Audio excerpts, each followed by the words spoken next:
semoga pula dicintai oleh Allah Subhanahu wa taala. Maka kita mengambil pelajaran penting bahwa orang tua itu perlu belajar. Yang pertama tadi kita sampaikan apa? Karena orang tua tidak akan bisa menunaikan amanahnya dengan baik. Orang tua tidak akan bisa mengajar dan mendidik kalau orang tuanya itu tidak mau belajar. Artinya orang tua harus belajar supaya bisa menanamkan keimanan buat anak-anaknya, dan yang mana iman inilah jadi syarat orang tua bisa mengajak anaknya ke surga yang tinggi tingkatannya bersama dirinya. Ini ya, orang tua harus belajar. Alasan yang pertama demikian. Yang kedua, kenapa orang tua perlu belajar? Karena orang tua harus juga berusaha mensolehkan diri pribadinya. Karena orang tua yang soleh itu akan menjadi teladan. Karena orang tua yang soleh itu akan ditiru dan dijadikan panutan. Karena orang tua yang soleh itu akan punya keutamaan di mana anaknya akan terjaga di dunia, bahkan bisa mengangkat derajat surga yang ditempati oleh anaknya kelak di akhirat. Masya Allah. Jadi ini pentingnya berusaha menjadi orang tua yang soleh.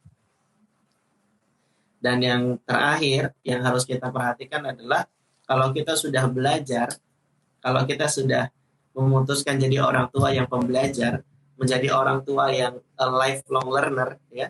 Ketika kita sudah banyak belajar, kita jadi makin tahu betapa banyak ilmu-ilmu yang tidak kita kuasai, betapa banyak ilmu-ilmu yang masih jauh kita miliki. Kalau kita sudah belajar, kalau kita sudah sedikit mengilmui, kita jadi tahu betapa diri kita ini adalah orang yang lemah. Kita jadi sadar betapa kita ini harus merasa fakir, merasa butuh, dan merasa sangat mengharapkan pertolongan dari Allah Subhanahu wa taala. Ini orang tua yang belajar.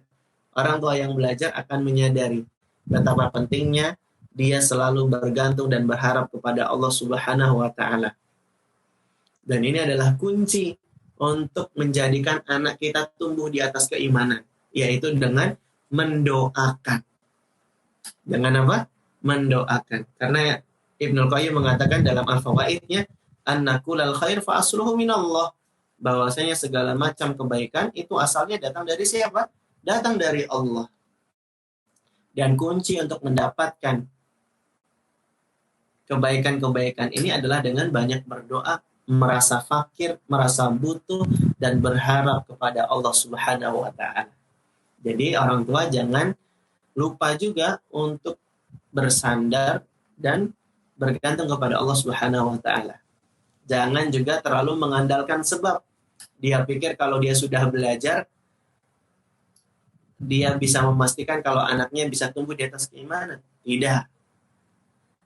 Belajar itu adalah usaha kita dalam menempuh sebab. Adapun taufik dan hidayah itu di tangan Allah Subhanahu wa taala. Oleh karenanya, doa itu adalah hal yang penting. Yang mana doa ini adalah sebuah perkara yang disadari oleh orang tua yang mau belajar.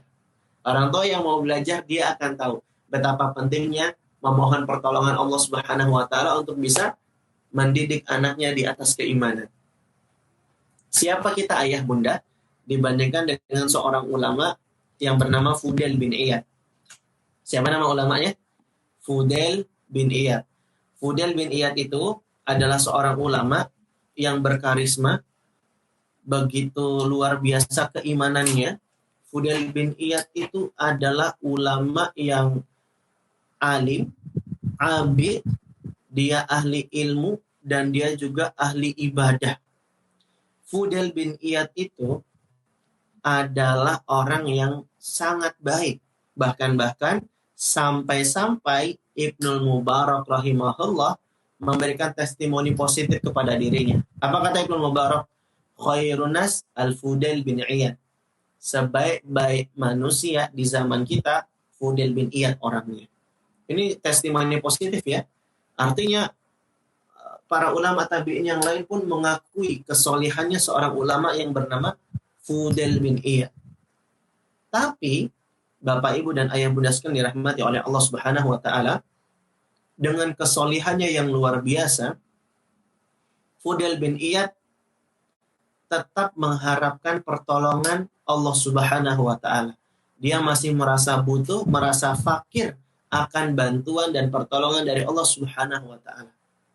Oleh karenanya Fudail bin Iyad pun tidak bersandar dengan sebab-sebab yang ditempuhnya. Tapi Fudail bin Iyad, orang tua pembelajar ini, dia mengucapkan doa yang sangat indah untuk kebaikan anaknya. Apa doa Fudail bin Iyad? Ini doanya bagus sekali ya. Silakan ayah bunda, bapak ibu, dicatat doa ini supaya nanti kalau kita sudah punya anak ya, atau kita sekarang sudah punya anak bisa baca doa ini. Doanya seperti ini.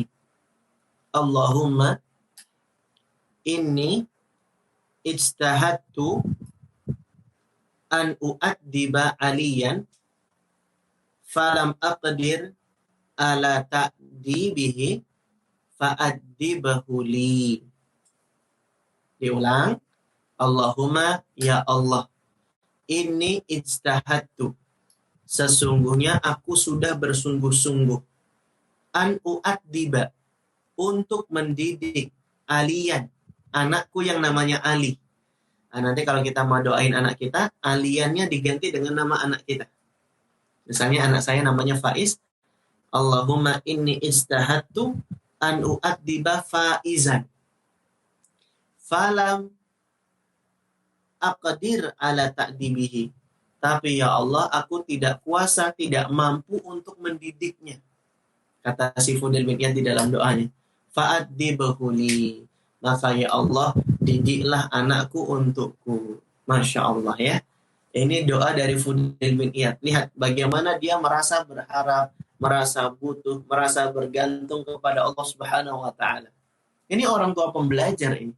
Dia sadar akan pertolongan dari Allah Subhanahu wa taala segala-galanya. Doa itu adalah hal yang paling penting. Bahkan dia puncak dari segala macam teori parenting. Ini doa kepada Allah Subhanahu wa taala. Fudail bin Iyad berdoa dengan doa yang sangat indah. Allahumma inni ijtahadtu an u'addiba aliyan falam aqdir ala ta'dibihi fa'addibahu li. Ya Allah, sesungguhnya aku telah bersungguh-sungguh mendidik anakku yang namanya Ali. Akan tetapi aku tidak kuasa untuk mendidiknya ya Allah. Maka didiklah ia untukku. Merasa lemah, merasa tidak bisa berbuat di hadapan Allah Subhanahu wa taala. Lalu dia berdoa memohon, minta tolong kepada Allah Subhanahu wa taala. Dan apa yang terjadi kemudian? Anaknya Fudail bin Iyad yang namanya Ali, dia tumbuh menjadi anak yang taat. Hatinya begitu lembut, hatinya mudah tersentuh dengan ayat-ayat yang berbicara tentang nikmat di surga ataupun azab di neraka. Saking luar biasa keimanannya, luar biasa kesolehan si Ali bin Fudail bin Iyad ini, sampai-sampai ada ulama yang mengatakan, ma ra'aitu ahadan akhwafu minallah min Fudail wa ibnihi. Kata Sufyan bin Uyainah, dia katakan, aku tidak melihat seorang pun yang paling takut kepada Allah melainkan Fudail bin Iyad dan anaknya yang namanya Ali.